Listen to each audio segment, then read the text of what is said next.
আমার নীতি নৈতিকতা বিজেপিকে আটকাবো, ফ্যাসিস্ট শক্তিকে আটকাবো, সেই নীতি। এই যে বলছে না ডিল হয়েছে, হ্যাঁ ডিল হয়েছে।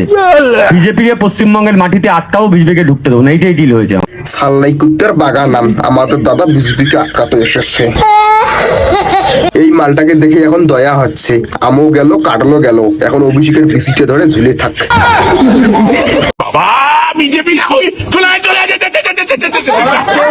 ইনি হলেন বর্তমান বাংলার একমাত্র জোকার।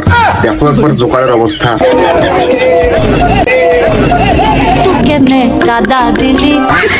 মানে এই মালগুলোর একটুও লজ্জা শরম নেই। দেখো আমাদের জোকারকে কিভাবে কাদা দিয়ে ঢেল ছুটছে সবাই। আমিও স্বপ্ন দেখি যে আমি আকাশে চাঁদে যাবো আর কি, সেটা দেখা তো আমার ভুল নয় আর কি।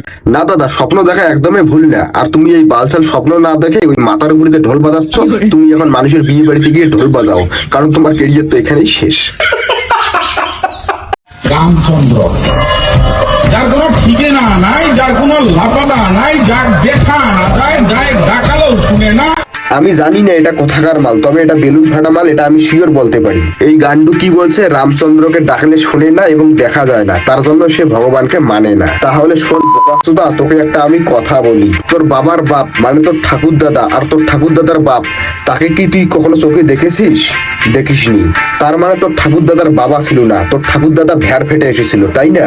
এটা তোর যুক্তি দিয়ে তোকে বোঝালাম আমি। গান্ডু বলছি, পার্টি করিস কর, তুই যে কোনো পার্টি কর, তাতে আমার কোনো সমস্যা নেই, কিন্তু আমাদের ধর্ম নিয়ে কোনো উল্টে সিধে কথা বলিস না, নইলে প্যান খুলে হাতে ধরিয়ে দেবো।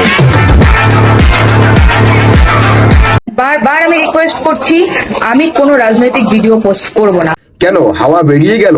এতদিন তো দিনে 8-10টা করে ভিডিও ছাড়তিস, খাওয়া দাওয়া ছেড়ে দিয়ে শুধু বিজেপিকে গালাগালি করে ভিডিও বানাতিস তুই। আর এখন তোদের সরকার হেরে যেতে না যেতেই ভিডিও বানানো ছেড়ে দিলে তুই। আচ্ছা লাগা, এ ডর হোনা চাইয়ে। হরে কৃষ্ণ, রাধে রাধে। ওরে বাবা, ভূতের মুখে রাম নাম। সরকারের কোনো দোষ থাকে না, যেন সরকার সবার জন্য সবকিছু সমানভাবেই করে। কিছু চুনোপুটিরা থাকে যারা প্রত্যেকে না নিজেদেরকে হত্যাকর্তা ভেবে নেয়। যেমন তুই এতদিন নিজেকে মমতা ব্যানার্জির মেয়ে ভেবেছিলি তুই। এই তোর মতো কিছু চুনোপুটির জন্য না সরকার হেরে যায়। বালগুলো কিছু জানিস না, বুঝিস না, শুধু এসে সোশ্যাল মিডিয়ায় চিল্লাস। তো নতুন সরকারের কাছে আমার একটাই আবেদন, যারা বাংলার মানুষ আপনাদেরকে এনেছে, নিশ্চয়ই বাংলার ভালোর জন্য এনেছে, তাহলে সেই ভালোটা যাতে বজায় থাকে সেটা একটু দেখবেন। তোকে আর এত জ্ঞান দিতে হবে না, কারণ তুই এই সরকারকে আনিসনি। এই সরকারের তুই বিরোধিতা করেছিস, আর সরকার জানে কিভাবে দেশ বা রাজ্য চালাতে হয়।